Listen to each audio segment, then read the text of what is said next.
Cette histoire se passe l'année suivante de l'histoire des Corrigans. Je suis à nouveau en vacances avec ma sœur en Bretagne avec mes parents.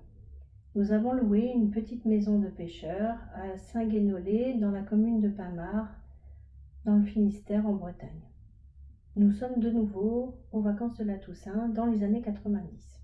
En arrivant, nous sommes reçus par le propriétaire qui donne les clés à mes parents et qui leur fait visiter la petite maison. La maison se situe sur une petite place non loin de la conserverie, juste en face du port. Pendant que mes parents visitent la maison avec le propriétaire, ma sœur et moi descendons les bagages de la voiture. Une fois le propriétaire parti, reste le choix le plus difficile à faire. Dans quel lit allons-nous dormir? Il n'y a qu'une chambre. Dans cette chambre, il y a un lit de 2 personnes, qui bien sûr est réservé à mes parents, et un lit d'1 personne. Dans le couloir qui mène à cette chambre, qui est au premier étage, il y a un petit recoin avec un lit d'1 personne. Donc en fait, en gros, le choix se fait entre ma sœur et moi, qui va dormir dans le petit recoin et qui va dormir dans la chambre avec mes parents. Je suis la première à monter à l'étage. Je monte donc l'escalier, j'arrive au premier étage. Sur la droite se situe le petit recoin, je regarde, c'est vraiment très exigu et donc il y a juste la place pour un lit d'1 personne et qui se situe juste sous la pente, donc il y a à peine de quoi se relever. J'avoue que je n'ai pas très envie de dormir dans ce petit recoin. Je vais donc voir la chambre. Je rentre dans la chambre, qui est donc très grande, avec des meubles massifs bretons, donc en bois très foncé, donc avec un lit de 2 personnes. Dans le fond, une grande armoire très massive, avec un miroir d'ailleurs, ce qui me déplaît assez. Sur la gauche, une fenêtre, et juste derrière la porte, un lit d'1 personne. Je m'avance un petit peu plus dans la chambre, et là, je vois quelque chose qui ne me donne pas du tout envie de dormir dans cette chambre. Donc je redescends très très vite. Je ne dis rien à personne. Je dis à ma sœur, si tu veux, je te laisse la place dans la chambre, et moi je dors dans le recoin. Ma sœur monte au premier étage. Je l'entends donc qui visite aussi le premier étage. Elle redescend au bout de quelques minutes, me regarde l'air un peu en colère et me dit non, non, moi je vais dormir dans le recoin, toi tu vas dormir dans la chambre avec les parents. Nous savons toutes les deux que notre mère est très sensible, mais si elle ne semble pas avoir vu quoi que ce soit, nous ne voulons pas l'effrayer et lui gâcher son séjour. Donc, d'un commun accord, simplement d'un regard, nous décidons de ne rien lui dire. Je propose à ma sœur d'aller faire une petite promenade en ville, histoire qu'on s'explique un petit peu et qu'on puisse choisir qui va dormir où. Nous sortons donc de la maison. Nous en profitons pour aller faire un petit tour sur la plage et notamment aller voir ces merveilleux rochers qui sont si caractéristiques de la plage de Saint-Guénolé. Nous asseyons sur les rochers et nous échangeons donc sur ce que nous avons vu dans cette maison. Je lui raconte donc que quand je suis rentrée dans la chambre, j'ai vu à la fenêtre une femme âgée, en costume traditionnel, noir, qui regardait par la fenêtre et qui semblait très triste.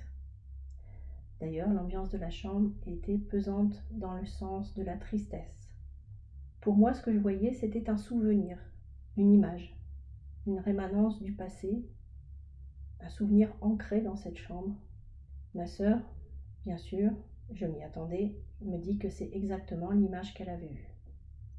Après quelques tergiversations, nous arrivons à négocier et bien sûr, comme je suis la grande sœur gentille, je laisse à ma sœur le petit recoin et je vais dormir dans la chambre avec mes parents. J'avoue que la première nuit a été assez agitée.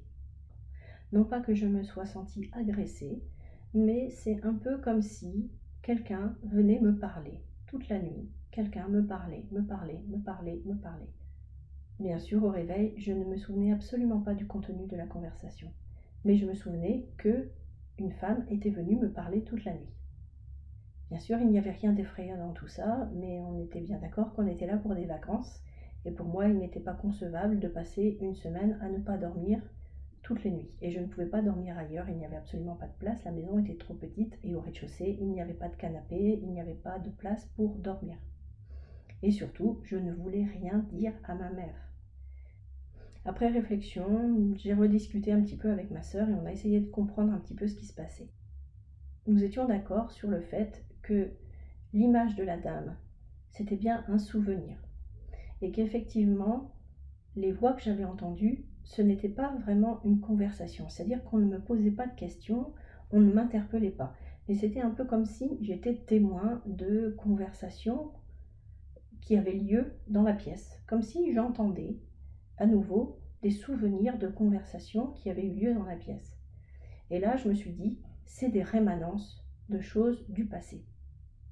Nous en avons déduit que ça venait de quelque chose qui était dans la pièce, qui était là à l'origine. Et j'ai repensé à ce fameux miroir et à cette armoire. Et comme par hasard, le miroir était juste en face de mon lit, c'est-à-dire que quand j'étais couchée, j'avais le miroir qui était juste en face de moi. Donc la nuit suivante, ce que j'ai fait, c'est que j'ai simplement couvert le miroir. Pour justifier mon geste, j'ai simplement dit à ma mère que la lumière qui venait de l'extérieur se reflétait dans le miroir et que ça me gênait. J'ai recouvert le miroir avec une couverture et j'ai essayé de me protéger, en fait, toute seule. J'ai fabriqué une sorte de barrière invisible autour de moi pour ne pas recevoir les souvenirs de cette maison. Mentalement, j'ai construit une sorte de barrière invisible autour de moi, une sorte de bulle qui me protégeait de l'extérieur, me protégeait au moins la nuit pour me permettre de passer des nuits correctes. Et parce que j'étais là en vacances, le but c'était de me reposer. Et ça a tout à fait marché. J'ai passé le reste de mes nuits de façon tout à fait correcte. Je n'ai plus entendu de voix, cette dame ne m'est plus jamais réapparue et nous avons passé de merveilleuses vacances à Saint-Guénolé. Mais l'histoire ne s'arrête pas là. Quand le propriétaire est revenu le dernier jour pour que nous puissions rendre les clés, nous lui avons posé la question qui avait vécu dans cette maison auparavant. Il nous a donc raconté que cette maison, il l'avait héritée de sa grand-mère, que son grand-père était marin et qu'il avait disparu en mer, et que sa grand-mère était morte de chagrin. Elle l'avait attendu pendant des années à la fenêtre de sa chambre.